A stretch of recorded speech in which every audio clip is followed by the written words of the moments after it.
Okay, people, it's July 5th, 2017. Do you see those bricks there? A whole bunch of them were scattered in my yard. For what reason or what purpose, I don't know. I'm thinking maybe it was my son, because he's frustrated, right? We're all frustrated in this house, people. I don't think it was them next door throwing it across the fence, trying to make it easy for me, right?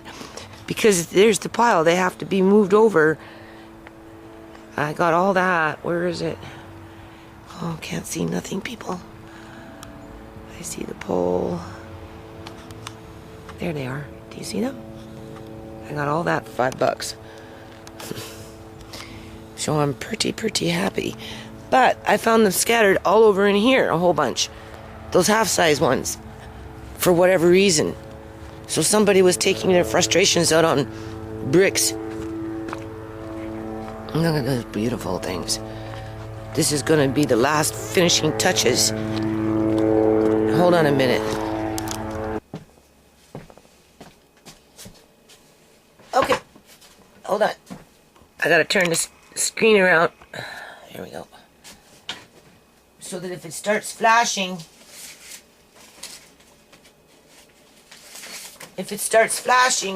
I can turn it off and turn it back on, right? Anyway... You've seen the bricks. Some of them were scattered around the yard for whatever reason.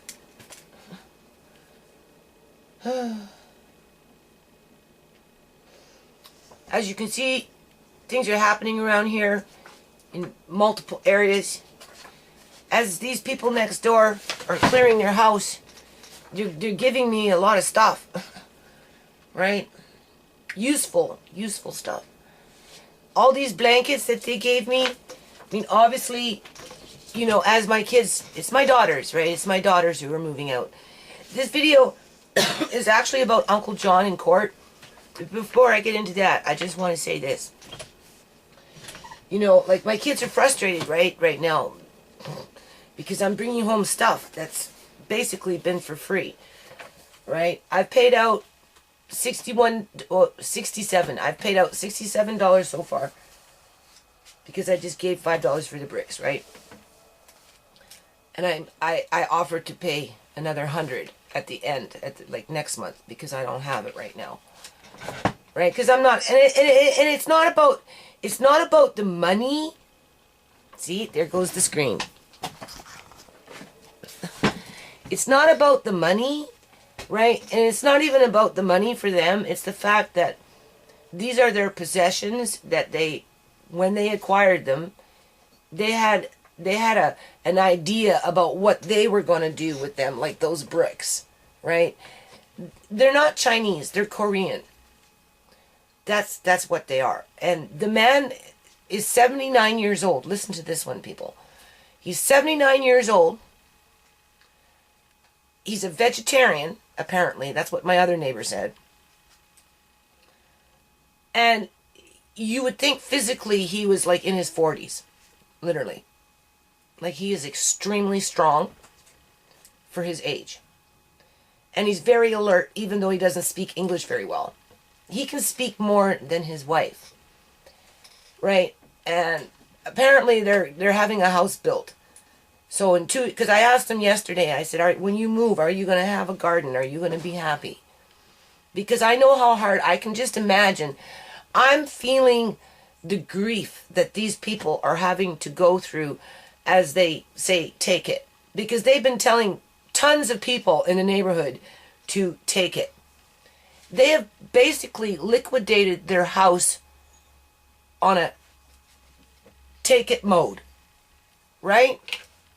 Now, how many have come and offered them money, like I've tried to do and have been doing, as I'm taking? Or... you know, how many have they asked to pay money versus take it? I don't know. I just know that it's leaning more towards take it. And it happens so suddenly. Now, yes, he gets to move in 2 years into a brand new house. And then he'll have a bigger garden or whatever. He'll have more access, like what he has here, roots, right? Right now he's unrooted. He's going to be, him and his wife are going to be unrooted for 2 years as this house is being built so that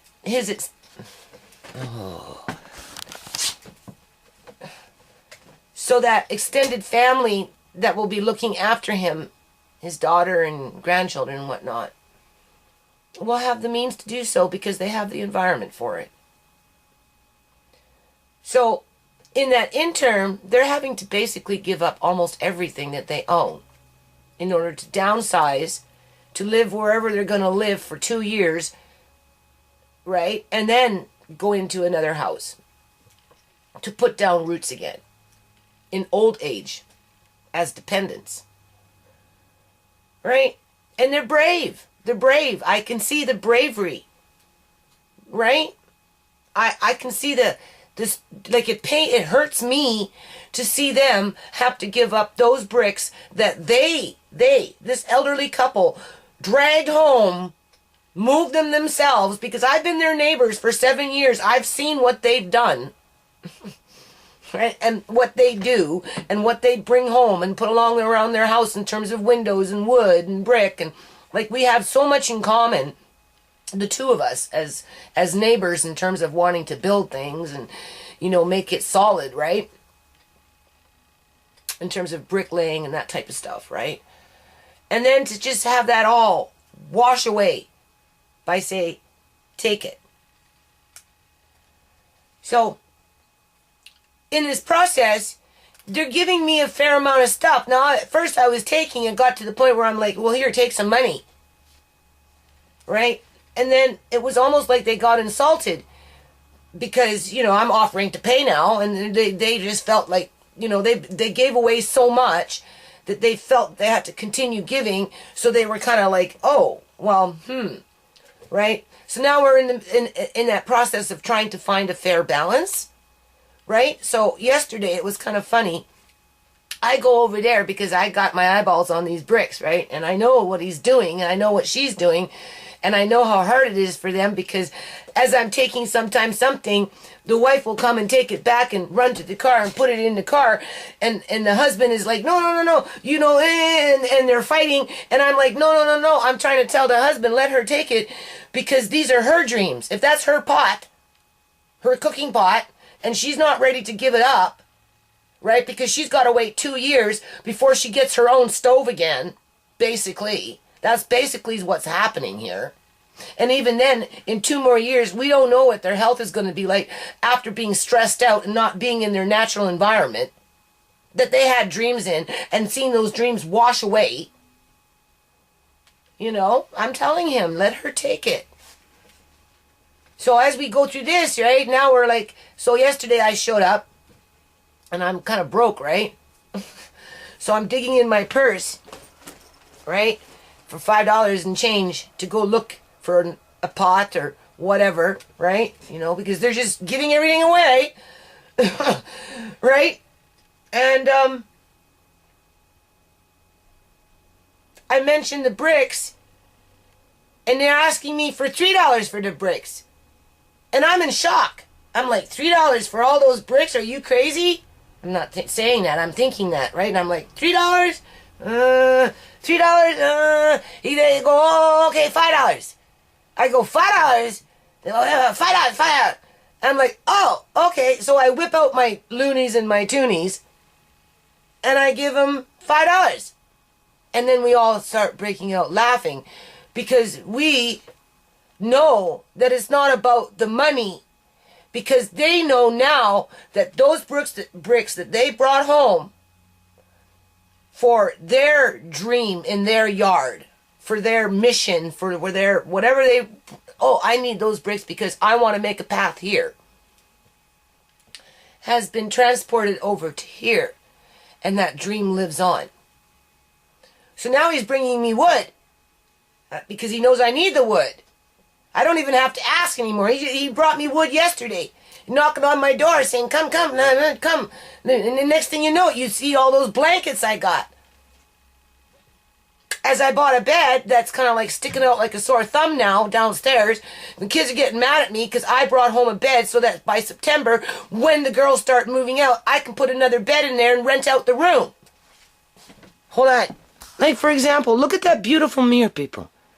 Isn't that mirror just beautiful? Wouldn't you offer a little something for that mirror, or would you just simply come in and take it? Okay, this is what we're talking about. Hold on. Okay. I have to fuss with the camera just to get it to work correctly.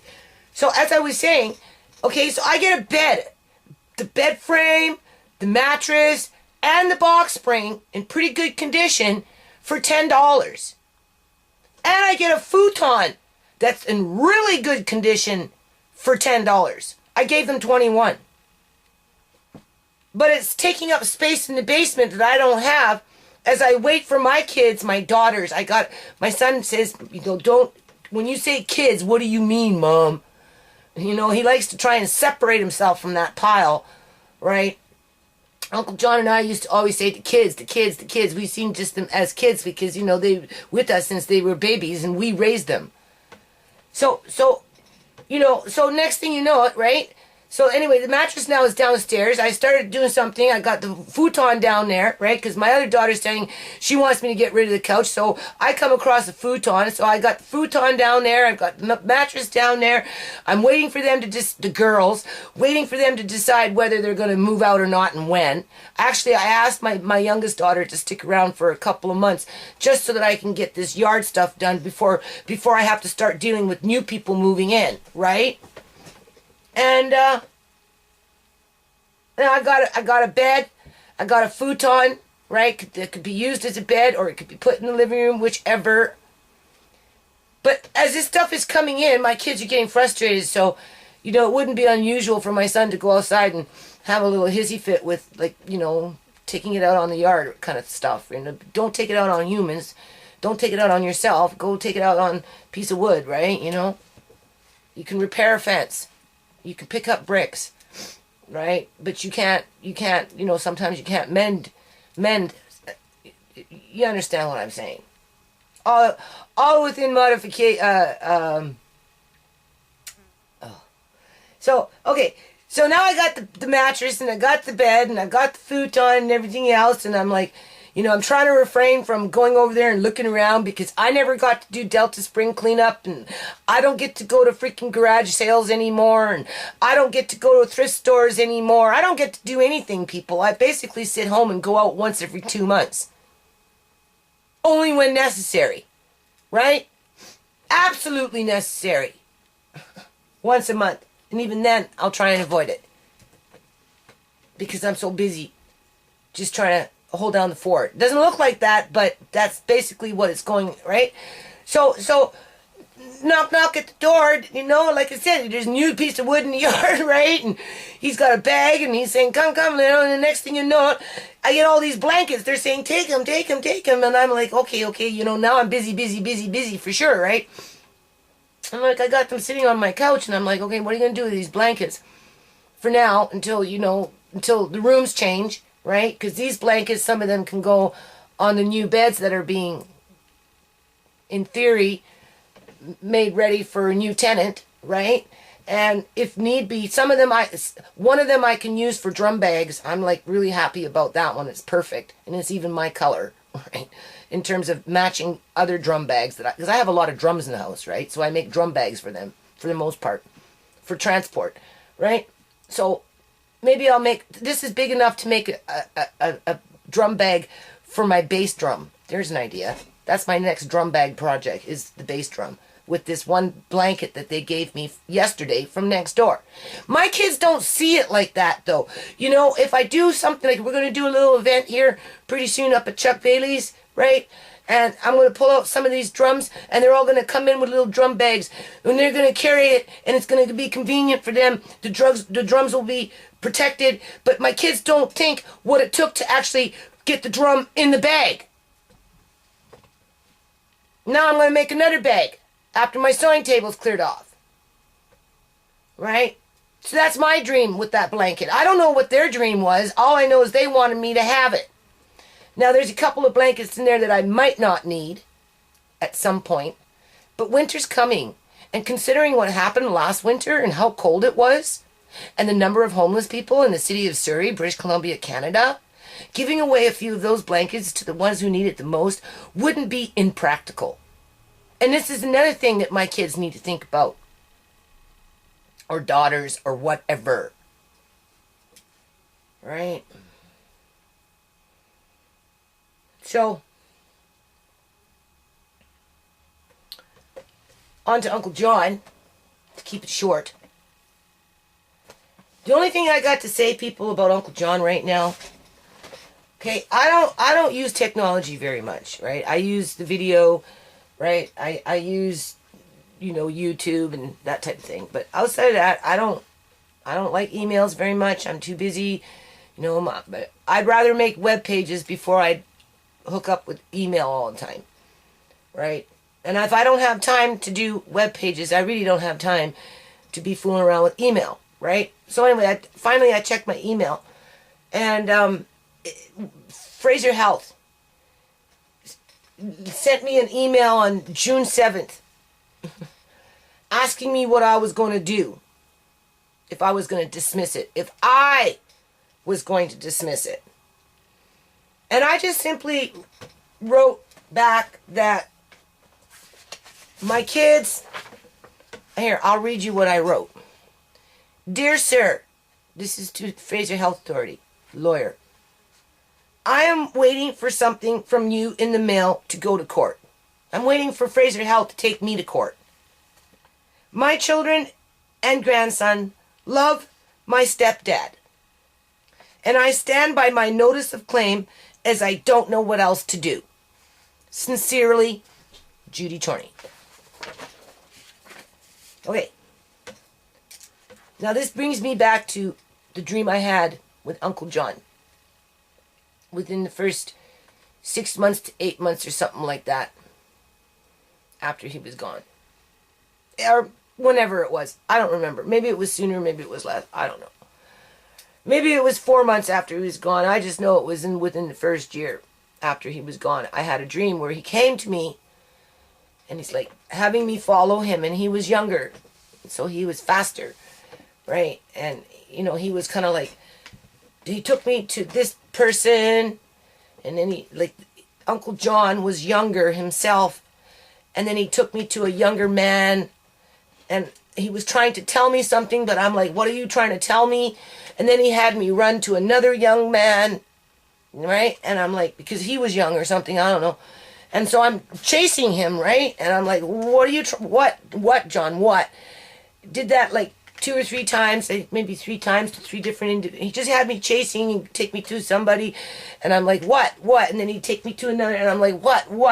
And then all of a sudden, you know how dreams just change completely, and next thing you know it, and I've mentioned this before, I'm standing this way, Uncle John's body is he was laying on his, kind of on his stomach, with his head facing this way. So I'm facing this way, Uncle John's head is facing this way. I'm behind him as he's kind of laying, wanting to get up. He wanted to get up, where there was a woman facing me on the other side of Uncle John with her bowl haircut and kind of blondish, right?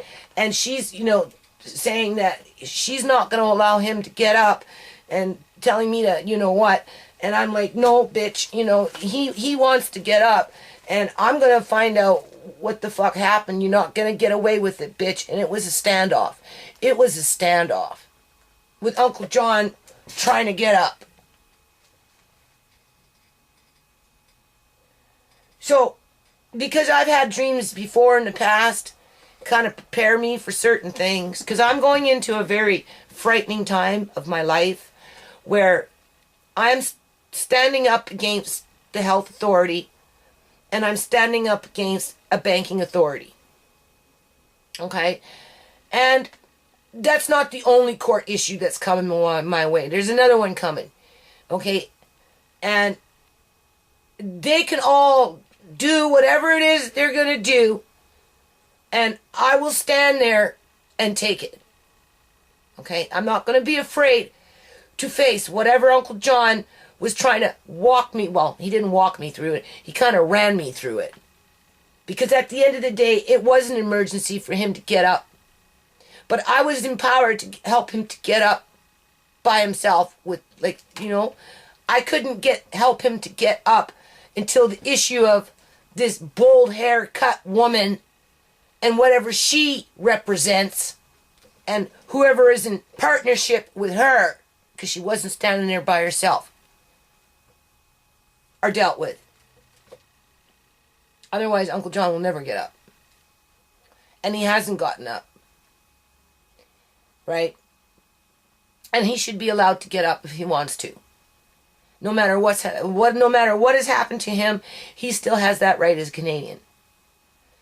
So, I'm going to take that dream, and I'm not going to be afraid to stand up against the Fraser Health Authority and their lawyers and their threats and their fees and their fines and quite possibly jail time if I can't afford to pay them for their copy and paste bullshit. And the same is true to the CIBC Bank, Canadian Imperial Bank of Commerce.